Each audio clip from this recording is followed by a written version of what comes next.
রাধে রাধে বন্ধুরা, আজকে আমি আপনাদের শোনাতে চলেছি শ্রীকৃষ্ণ কেন জগন্নাথ হলেন। জগন্নাথ দেবের অদ্ভুত রূপের পেছনে গোপন কাহিনী কি আপনি কি কখনো ভেবে দেখেছেন? পুরীর জগন্নাথ দেবের হাত পা নেই কেন? কেন তার চোখ দুটো এত বড়? আর কেনই বা এই রূপেই শ্রীকৃষ্ণ, বলরাম ও সুভদ্রাকে পূজা করা হয়?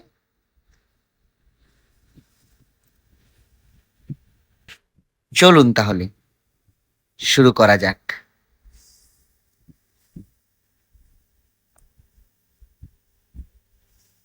শুধু একজন ঈশ্বর নয়, জগন্নাথ দেব আমাদের ভক্তির ভগীরথতাকে চিরদিনের মতো রূপ দিয়েছেন।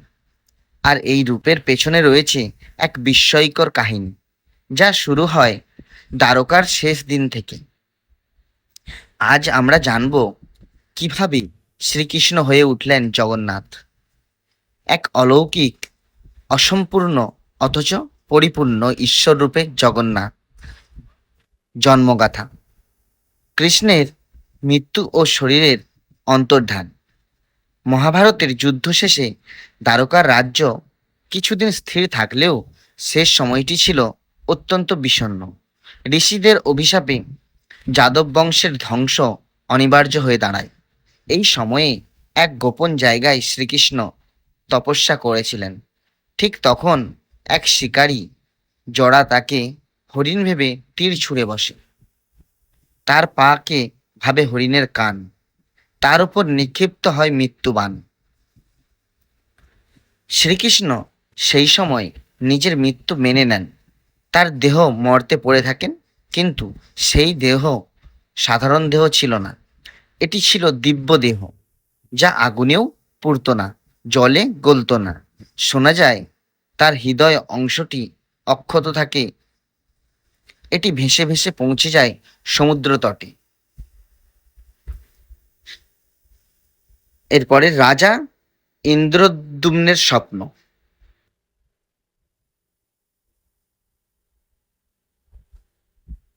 পুরীর রাজা ইন্দ্রদ্যুম্ন এক রাতে এক অলৌকিক স্বপ্ন দেখেন। স্বপ্নে ভগবান নারায়ণ বলেন, আমি উপকূলে রয়েছি, এক গুরু রূপে আমাকে খোঁজো, প্রতিষ্ঠা করো। রাজা সেই বস্তুকে খুঁজে পান সমুদ্র তটে। তা ছিল এক উজ্জ্বল কাঠখণ্ড, যা না ভাসে না ডোবে। ঋষি নারদের কথায় রাজা বুঝতে পারেন এই কাঠখণ্ডই কৃষ্ণদেহের অংশ এবং এতে ভগবান বিরাজ করছেন।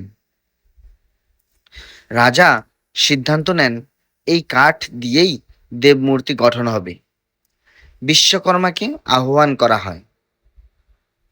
বিশ্বকর্মা ও অসমাপ্ত মূর্তি।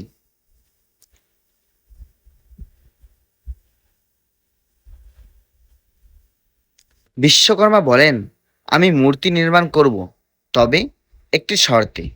কোনোভাবেই কেউ দরজা খুলে আমাকে দেখতে পাবে না। যদি কেউ দেখেন, আমি কাজ শেষ না করেই চলে যাব।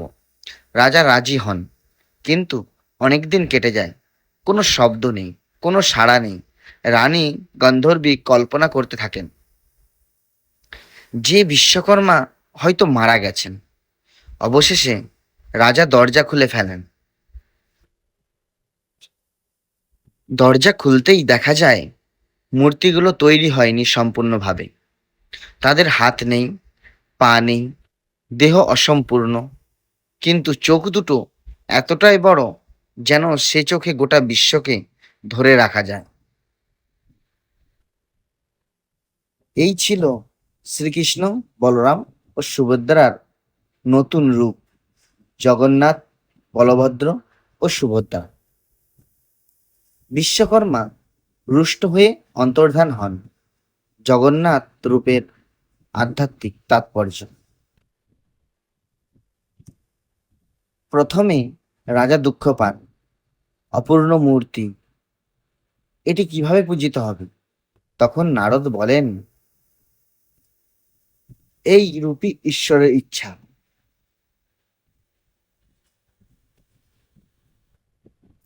এখানেই ঈশ্বর ভক্তদের কাছে আত্মসমর্পণ করেছেন।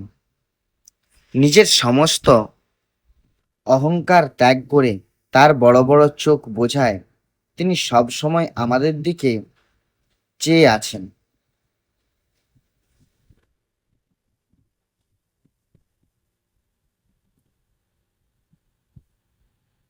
তার হাত নেই, কারণ তিনি কাউকে আঘাত করেন না। তার পা নেই, কারণ ঈশ্বর সর্বত্র, তার চলার দরকার নেই। এই রূপ হলো এক সর্বজননী ঈশ্বর রূপ, যেখানে জাত নেই, বর্ণ নেই, রূপ নেই, শুধু আছে প্রেম আর ভক্তি। রথযাত্রায় ঈশ্বর নিজেই ভক্তদের দ্বারে যান। জগন্নাথ দেব বছরের একবার ভক্তদের মাঝে বেরিয়ে আসেন।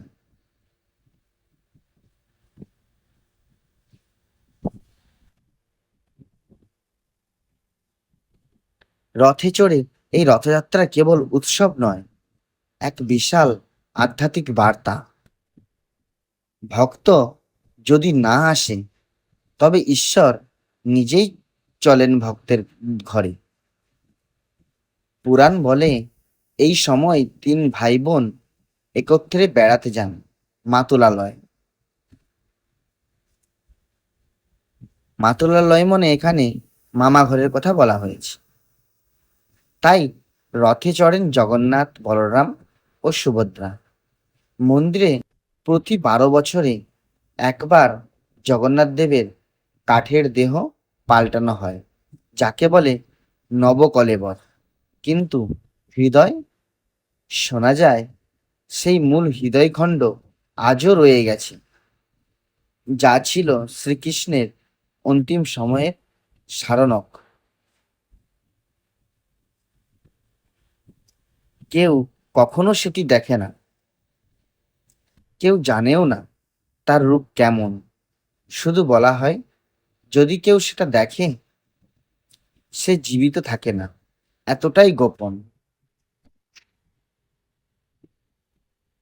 এতটাই পবিত্র সেই হৃদয়।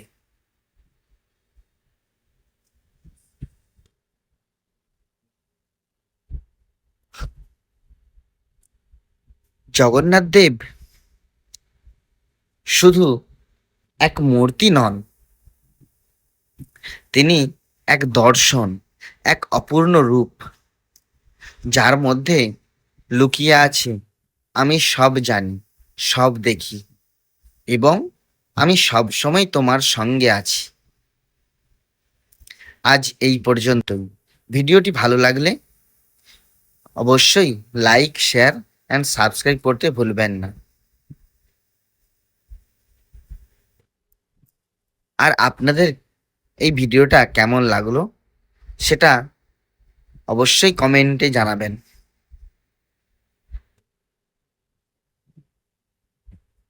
ধন্যবাদ।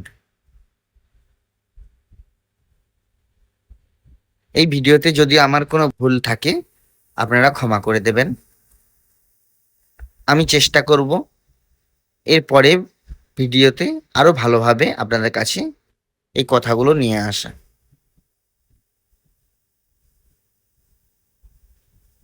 ততক্ষণ আপনারা সবাই ভালো থাকবেন, সুস্থ থাকবেন, এটাই আমি ভগবানের কাছে কামনা করি।